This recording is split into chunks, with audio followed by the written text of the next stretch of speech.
Hello there everybody, and welcome to yet another video, and welcome to yet another food for thought video. What are my food for thought videos anyway? Well, there are videos that I make after watching something, hearing something, reading about something on the interwebs, and it makes me think and it makes me say, well, it's an interesting topic for a video that does not necessarily fall under the umbrella of reviews or previews or announcements that I usually do on this channel as far as all things fantasy and science fiction goes. And by the way, my dear friends, if you want to make it easier to me to think about food for thought videos, I have got an answer for you. I have just made it possible for my channel members to pick a video a month that I will make a topic for me to talk about.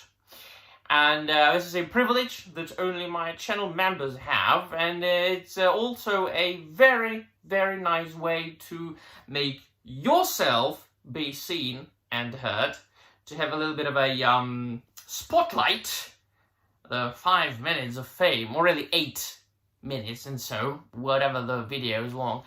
And to support the channel a little bit, my little hobby. This isn't my job, this is just a hobby that I like to do. Like to talk to you, my dear friends, to my fellow geeks and nerds about all geeky and nerdy stuff.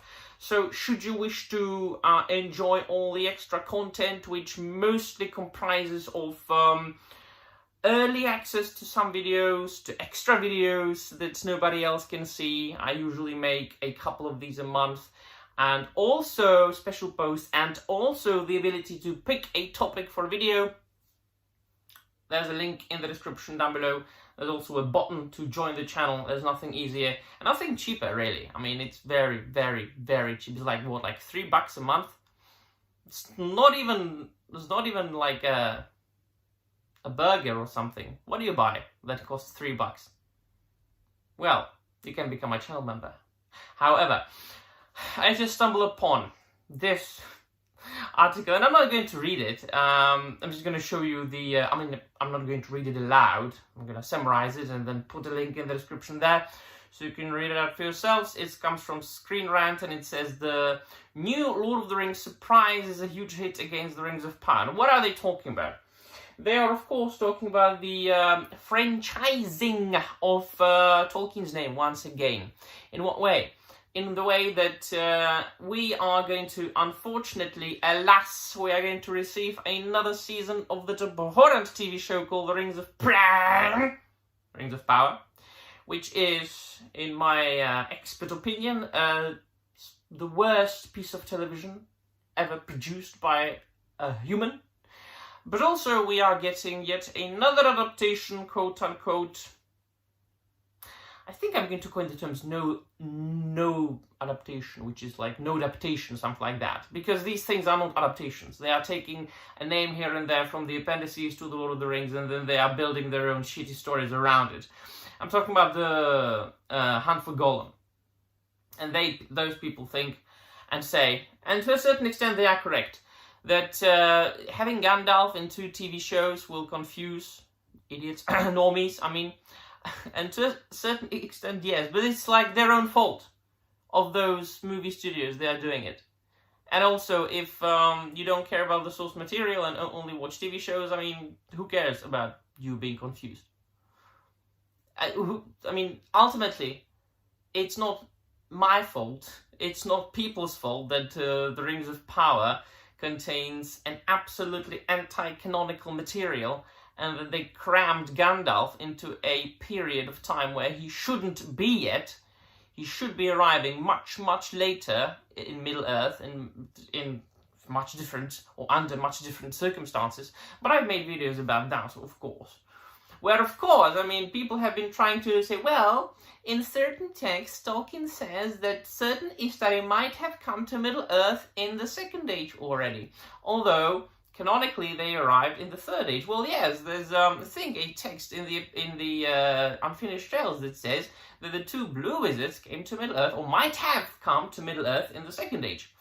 But it hasn't, or was never ever whatsoever mentioned that Gandalf Olorin would come to Middle-earth in the Second Age. No, he only arrived in the Third Age, which means there's no place for him in the Second Age in the Rings of Power. Once again, this show is so anti-canonical, it hurts me physically.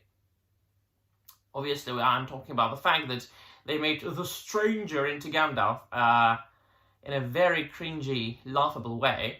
But it's covered in my Rings of Power Season 2 videos. They are over there on my channel, feel free to watch them.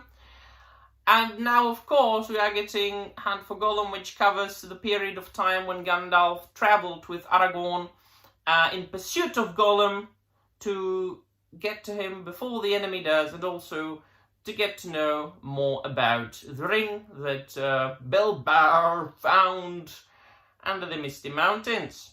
Two Gandalfs, two different TV shows, both atrocious in my opinion. One, of course, is proven to be atrocious. The other one is my prediction. We will see where that goes. There's going to be a film, not a TV show. But once again, I have covered that on multiple occasions in my videos. So what am I talking about, actually? This video could be a continuation of a video I made a couple of days ago called something like Adaptations and Normies Are Bad for Stories, something like that. In which I said that what's detrimental to some of those stories that we love or have loved is, firstly, nothing really, because those books are still there. The source material is always there, and you can go back to it, and you can ignore whatever Hollywood is trying to do these days. But it is a fact that whenever something gets mainstream, and whenever something gets among the normies, it always brings a little bit of taint along with it. Normies are trying to express their expert opinion on it, although they don't know anything about it. And also, because it's popular, it gets in the grabby, filthy, dirty hands of internet influencers, who of course see clicks and likes and views, and they cover it, and they think they can express their opinion on the matter. So firstly, expect a lot of videos from the usual suspects on the matter. People whose knowledge of Tolkien comes from Wikipedia, although they are disguising as Tolkien fans. But also that can be said about any other story. I hate to use the word franchise, but here I am, talking about franchising things. So, for example, I think if they make the Warhammer 40,000 film, it's going to be instantly grabbed by influencers who have never ever whatsoever been into Warhammer, and they are suddenly going to be outraged about it. But, so that's another thing that is very bad for anything, for any fandom. The franchising of it. Turning everything into a mega franchise. Everything niche that's become a franchise, it's kind of, for some people, could get soured. But once again, I say, you can ignore the franchising aspect and just focus on the pre-franchise existence of that particular fandom. Like, for instance, I mentioned The Lord of the Rings. Yes, it was, admittedly, the most popular modern fantasy story in the world, even before Peter Jackson made his first trilogy. But the normies, they didn't know The Lord of the Rings. They didn't know who Gandalf was and Aragorn and Gollum. Then Peter Jackson made his trilogy. Everybody knows now these characters. They are as recognizable as Darth Vader was, or is. They have acquired the status of being worldwide known because of these movies. And it's not necessarily a good thing. Because the more a story gets popular, the more those huge studios and firms want to milk it.